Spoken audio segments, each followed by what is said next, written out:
ലോക്സഭാ തെരഞ്ഞെടുപ്പിൽ ആദ്യഘട്ടത്തിന് പിന്നാലെ രണ്ടാം ഘട്ടത്തിലും പോളിംഗ് ശതമാനത്തിലുണ്ടായ ഇടിവ് എന്തിന്റെ സൂചനയാണ്? വോട്ട് കുറഞ്ഞതോടെ നെഞ്ചിടിപ്പ് കൂടുന്നത് BJP-യുടേതാണോ അതോ പ്രതീക്ഷകൾ പുലർത്തുന്ന ഇന്ത്യ സഖ്യത്തിനോ? ഏപ്രിൽ 19-ന് ആദ്യഘട്ടത്തിൽ 102 മണ്ഡലങ്ങളിലേക്ക് നടന്ന വോട്ടെടുപ്പിൽ രേഖപ്പെടുത്തിയത് 66% പോളിംഗ്. രണ്ടാം ഘട്ടത്തിൽ അത് 64.7% വീണ്ടും കുറഞ്ഞു. 2019-ൽ രണ്ടാം ഘട്ടത്തിൽ 70%-ഓളമായിരുന്നു പോളിംഗ് നടന്നതെന്ന് ഓർക്കണം.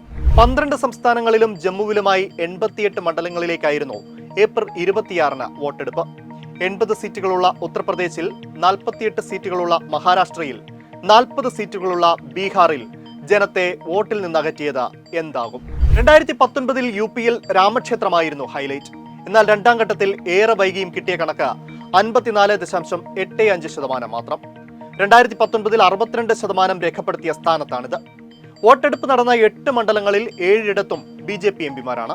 അയോധ്യയ്ക്ക് പിന്നാലെ BJP ആയുധമാക്കുന്ന മധുരയും CAA പ്രക്ഷോഭം പടർന്ന അലിഗഡും ഗാസിയാബാദും ബുലന്ദ്ഷഹറുമെല്ലാം രണ്ടാം ഘട്ടത്തിൽ വിധിയെഴുതിയ മണ്ഡലങ്ങളാണ്. മഹാസഖ്യ സർക്കാരുകളെ പിളർത്തി BJP അധികാരം പിടിച്ച ബീഹാറും മഹാരാഷ്ട്രയും. രണ്ടിടത്തും BJP സഖ്യ സർക്കാരാണെങ്കിലും ലോക്സഭയിലേക്കുള്ള രണ്ടാം ഘട്ട തെരഞ്ഞെടുപ്പിന്റെ പോളിംഗ് ഇടിവ് അവരെ അലോസരപ്പെടുത്തുന്നുണ്ട്.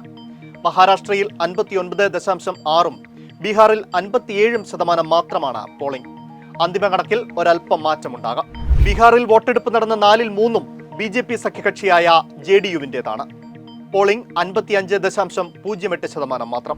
സർക്കാരുകളെ കുതികാൽ വെട്ടി വീഴ്ത്തുന്ന ചതികൾ ജനത്തിന് മടുത്തതിന്റെ ഉദാഹരണമാണോ ഈ രണ്ട് സംസ്ഥാനങ്ങളിലെ പോളിംഗ് സൂചനകൾ? 370-ാം വകുപ്പിന്റെ റദ്ദാക്കലിനും സംസ്ഥാന വിഭജനത്തിനും ശേഷം ആദ്യമായി വോട്ടെടുപ്പ് നടന്ന ജമ്മുവിൽ 71.91 പേർ വോട്ട് ചെയ്തു. കഴിഞ്ഞ തവണത്തേക്കാൾ 1% കുറവ്. ബംഗാളിൽ BJP-യുടെ 3 സിറ്റിംഗ് സീറ്റുകളിൽ നടന്ന വോട്ടെടുപ്പിൽ രേഖപ്പെടുത്തിയത് 71.84% പോളിംഗ്.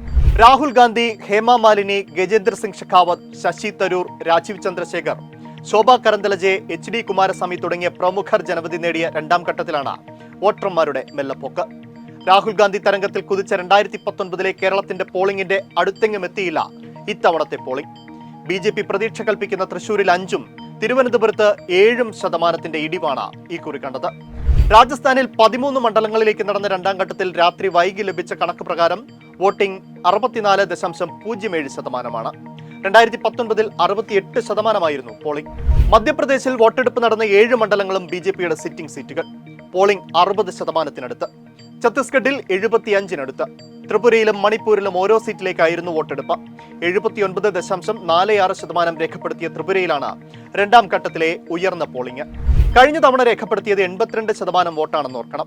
2019-ൽ 84% പോളിംഗ് നടന്ന ഔട്ടർ മണിപ്പൂർ മണ്ഡലത്തിൽ ഇക്കുറി വോട്ട് ചെയ്തത് 77.32 പേർ. കർണാടകയിൽ മാത്രമാണ് കഴിഞ്ഞ തവണത്തേക്കാൾ മെച്ചപ്പെട്ട പോളിംഗ്. 14 സീറ്റുകളിലേക്ക് രേഖപ്പെടുത്തിയത് 68.38%. കഴിഞ്ഞ തവണത്തേക്കാൾ 1% കൂടുതൽ. ഭരണമാറ്റം പ്രതിഫലിച്ച കർണാടകയിലെ കൂടിയ പോളിംഗ് ഇരുപക്ഷവും ഒരുപോലെ നേട്ടമാകുമെന്ന കണക്കുകൂട്ടലിലാണ്. ആദ്യഘട്ട പോളിംഗിന് ശേഷം ചേർന്ന തെരഞ്ഞെടുപ്പ് കമ്മീഷൻ യോഗം കാലാവസ്ഥ വിലയിരുത്തിയിരുന്നു. രണ്ടാം ഘട്ടത്തിൽ ഉഷ്ണതരംഗ സാധ്യത ഇല്ലെന്നായിരുന്നു വിലയിരുത്തലെങ്കിലും കടുത്ത ചൂട് വോട്ടർമാരെ പിന്നോട്ടടിച്ചതിൽ നിർണായകമായിട്ടുണ്ടാകാം. പക്ഷെ മറ്റു ചിലത് ചിന്തിച്ചാണ് പാർട്ടി നേതൃത്വങ്ങൾ തലപുകയ്ക്കുന്നത്. വോട്ടിംഗ് കൂടുന്നത് ഭരണവിരുദ്ധ വികാരമായും വോട്ടിംഗ് കുറഞ്ഞാൽ ഭരണത്തോടുള്ള താല്പര്യമായും വിലയിരുത്തുന്ന പതിവുണ്ടായിരുന്നു മുൻപ്. എന്നാൽ മാറിയ കാലത്ത് പാർട്ടി വോട്ടുകൾ പോലും ഉറപ്പു പറയാനാകാത്ത സാഹചര്യം അന്തിമ കണക്കുകൂട്ടലിൽ തലവേദനയാകുന്നുണ്ട്.